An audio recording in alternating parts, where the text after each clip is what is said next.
Last time, we discussed still a third way of representing games, the characteristic function form, which is the form of representation that's typically used in the analysis of in-person games.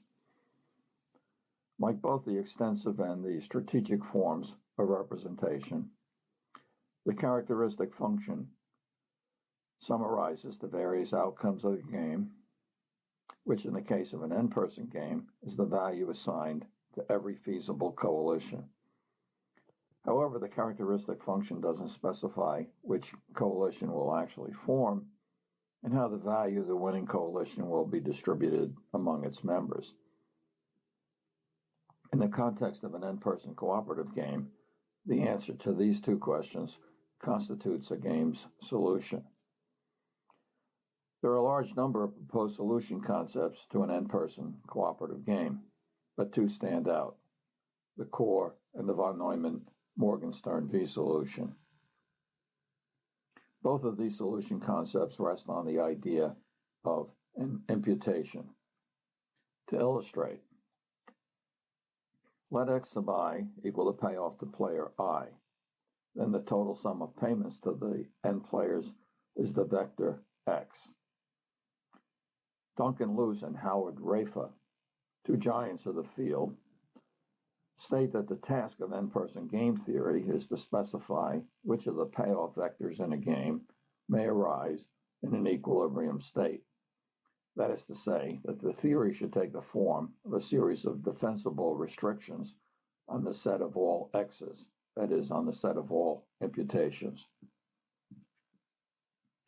One restriction that's intuitively satisfying is the condition of individual rationality. If and when this condition is satisfied, the payoff to each individual in the game would be at least as good as its security level.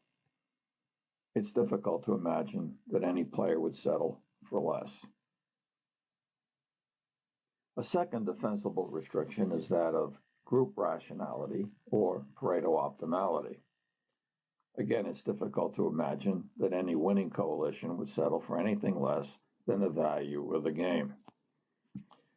An imputation is any payoff vector that satisfies these two conditions. An imputation can be thought of as a possible societal arrangement that satisfies the minimal conditions of individual and group rationality. Presumably, any ultimate arrangement will be drawn from the set of imputations, which is why Martin Schubeck, another giant, has argued that the set of imputations is, quote, the territory over which the coalitions do battle. Which imputation or payoff distribution is eventually selected depends on which winning coalition forms. The set of imputations, however, is quite large, suggesting that the conditions of individual and group rationality by themselves are insufficient for specifying a game solution. That is, that further restrictions on the set of imputations are necessary. Some theorists have argued that the condition of coalition rationality is a natural extension of the conditions of individual and group rationality. The condition of coalition rationality simply implies that each possible coalition in the game receive a payoff that's at least as good as its security level. The set of imputations to satisfy the condition of coalition rationality constitutes the core. Alternatively, the core can be thought of as the set of imputations that are undominated. Technically, one imputation X dominates another Y with respect to a coalition S if, 1, it's feasible in the sense that it's a possible payoff configuration as specified by the characteristic function, and 2, each member of S receives a better payoff in imputation X than in imputation Y. The screen that you're looking at now expresses these two conditions mathematically. Because it contains only undominated imputations, the core is an extremely attractive solution concept.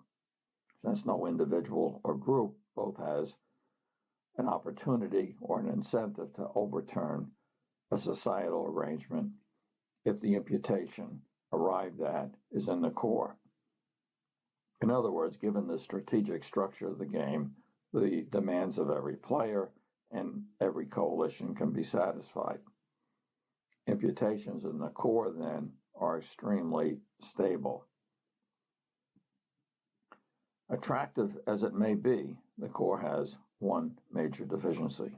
Many games lack a core. All zero-sum games, including couples, and many non-zero-sum games lack a core. Because von Neumann and Morgenstern knew that many games lacked a core, they rejected the restriction of coalition rationality and instead focused on identifying sets of imputations that satisfy two conditions. One, that no imputation in the set dominate any other imputation in the set, and two, that any imputation outside the set be dominated by at least one imputation in the set.